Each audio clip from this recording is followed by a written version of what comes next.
What is the matter with dating today? A lot. And that's what we're going to be talking about today. Where's the love? Where's the respect? Welcome. I'm Whitney Coburn, dating and relationship expert and love coach. And this is our very first episode of the Love Coach in My Pocket podcast. So welcome, sit back, relax, and hope you enjoy the episode.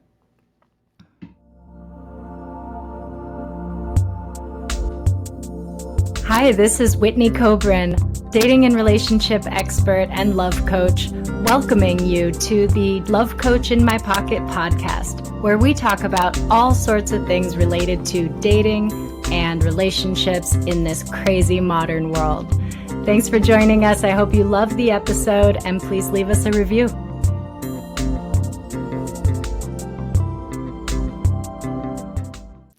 Hi, welcome.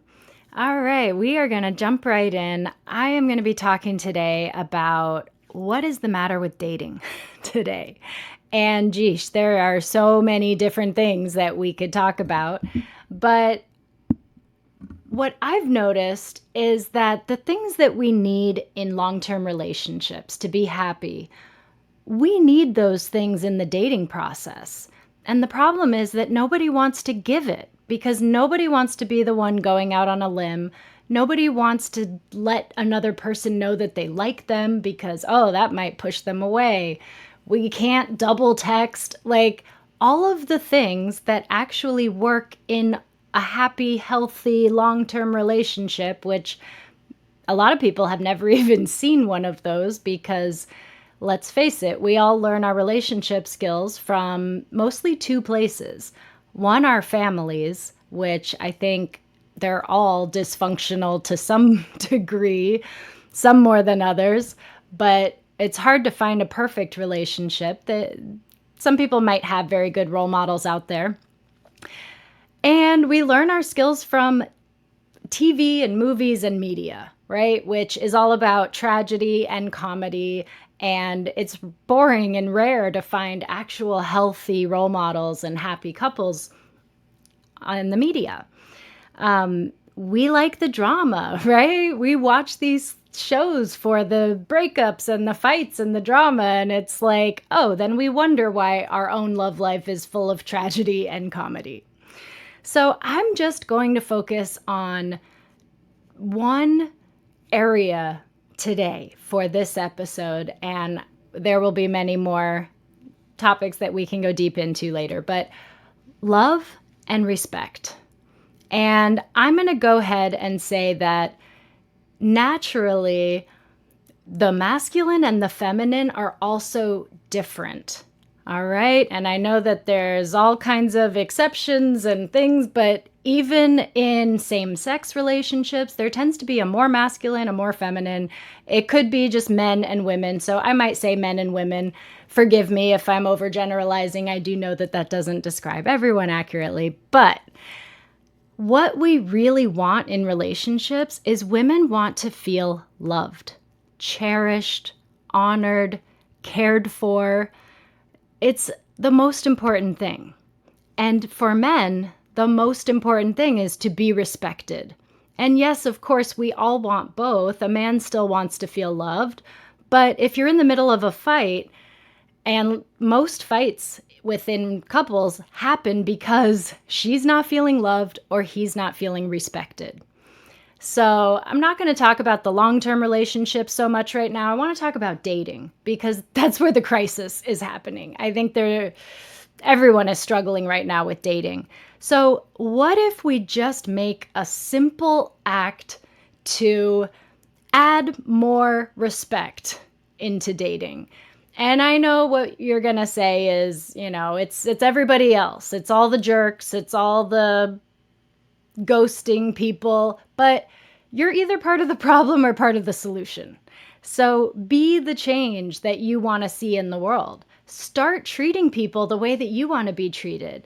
And when you do your own inner work and you gain your self-worth and confidence and you know your boundaries, then you don't need to worry so much about what other people are doing and saying. And if there is a jerk, you let it roll off your back and you move on. I always say the dating is like looking for a needle in a haystack. Don't get distracted by all the hay. This one did this and this one did this. Like, move on, get over it. It's okay. You're there to find someone special, to find your person. And as soon as we realize that someone is not what we want, it's important to move on. Don't sit around waiting for somebody to change their mind about you. Don't sit around waiting for somebody to change. You need to be able to accept that person as they are. Where's the respect? There is so much respect lacking in dating today. Just simply sending someone a message and not ever getting a reply. That's not respectful. It's disrespectful.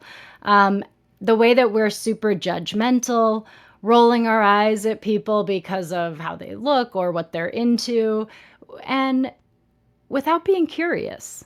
I find that curiosity is the perfect antidote to judgment. So if you're being judgmental about yourself, be curious, ask questions. Why did I do that? Why is this happening? And same thing with dates and other people. Just be curious, ask them a question. If they're not a match for you, you don't have to continue seeing them, but you should be able to tolerate someone's company for at least the duration of a date, like an hour. Never plan a first date that lasts more than an hour. It's great if you end up hitting it off and it does last more than an hour, but you don't want to be stuck with somebody that you don't like. So how else can we bring more respect into dating? This comes up a lot, that men get inappropriate, that they ask for, oh, I want to see a picture of you. I forgot what you look like. And, what I advise is you don't have to give in. You don't even have to play along. You could say, a really great tip is, you must be confusing me for the me 6 months from now that knows you really well and is willing to do that with you. Or you could just say, that's not really my thing, or I just don't know you that well. But the problem that I see happening is that women are completely shutting down a man's desire. And if you're looking for the love of your life and your partner, to some degree, we want him to have a fire burning for us. We want him to want to look at us. So most guys that are inappropriate, we just need to cut it off, set a boundary, no way. But someone that's very lightly, gently leaning in that direction, testing the waters, maybe it's on a date and he's asking about what you're doing in the morning and you think he's hinting at something. Can we just appreciate the fact that he has a desire, appreciate the fact that he's interested, that he wants to, and we can leave it at that, right? Not saying you have to do anything, but if you just shut it down, how could you talk like that? I mean, this is going to be the same person that 4 months from now, that's going to be totally fine. So I think that there's a lot of overreaction and overprotection because we've been hurt, because we really have seen the jerks and the people that are really disrespectful. But then there's Mr., nice guy that just says something that triggers you because it reminds you of what all these other jerks are saying. How else can we bring respect? Being honest, speaking our truth, understanding that there's a lot of talk about women and our journey towards feminism and having equal rights. And it doesn't mean that we have to choose one or the other, that it's either women or it's men. So can we respect men? Can we respect the challenges that they go through, that, yes, they want to provide and protect, but not always, not right away. We can't be expecting those things and then judging, criticizing, eye rolling, name calling. We need to get rid of all of that stuff because it's disrespectful. And it's not going to work in the early stages of dating, and it's definitely not going to work if you get to the later stages of dating. So men most crave respect. And women most crave being loved. So obviously, you can't just expect someone to love you right in the beginning when you're dating, but you can create that feeling and those habits that you honor her, that you respect her. This love that we crave shows up in different ways. It might be just that we want to feel close to our partner, like physically, proximity. And again, not too soon because we need to get comfortable first. Somebody needs to be able to say they're sorry, right? To apologize, to make peace. Some people just love the fight and they're just addicted to it, and it's never going to be a long, happy, healthy relationship when you're always fighting and bickering. And it doesn't have to be. You can learn new ways to communicate. Opening up. This is a great one for a first date, second date. Don't talk about your ex. I hope you know that by now. But open up a little bit. Talk about your relationship with one of your relatives that you love, or a challenge that you went through in school. You don't have to dump all of your dirty laundry and tell them all the reasons why they shouldn't date you and why you're crazy. Nobody wants to hear that. But they also don't want to hear that, oh, work's great. Everything's great. Oh, yeah, that's great. Oh, this is great too. And that's like, have something interesting to say, have some stories. And what people are really craving these days is vulnerability. Vulnerability is being open to attack. So that's why it's so scary. It's really scary because we could totally be shut down. But it's also 100% necessary. If you're never vulnerable in your dates, then it's never going to turn into a love relationship because vulnerability is required. We need to be seen and known and felt, both in our most vulnerable moments and most powerful version of ourselves. That's really when we have love. But going back to in the early stages of dating, just understanding. And this again comes with the curiosity. I think we make way too many assumptions and don't communicate enough in the early stages of dating. If somebody were to ask me out on a date for Friday and then I don't hear a word from them, I'm not going to be making the assumption that, oh, the date's off. Oh, they forgot. Oh, they don't care about me. Oh, they're a horrible person. I get that they're probably busy, but I would reach out. I would confirm. I would check. I wouldn't sit there and stew and just be mad and like play this game where I can't reach out to them. You can reach out to them. They're just people. I think this is like, we need to stop being so worried about being rejected. And again, this requires the inner healing that I teach as a coach. A lot of what I do is not the practical strategy.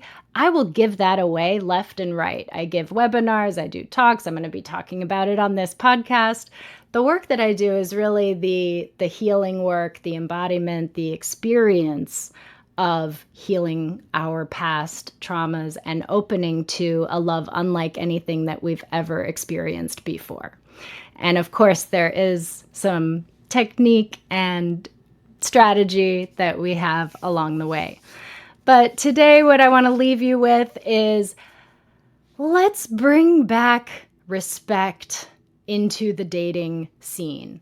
Let's actually allow people to get to know us. Let's assume that we could potentially love this person. So let's honor them instead of just being harsh and critical and judgmental and quick to write people off. I mean, nobody wants to waste time, but you vet someone and you go out and you don't spend more than an hour and you gain something from that experience. You learn something, even if this is not your partner. You have an opportunity to practice being vulnerable, practice speaking up for yourself, practice the right kind of dating skills. Because when you are in the habit of being a good communicator, respectful, and open to the other person, then you will create a lot more of that in your life and attract people that can fit in with that. So thanks for being here. This was our very first episode. We'll be doing many more on the Love Coach in My Pocket podcast because you need a love coach. And now you have one at all times right in your pocket. See you soon.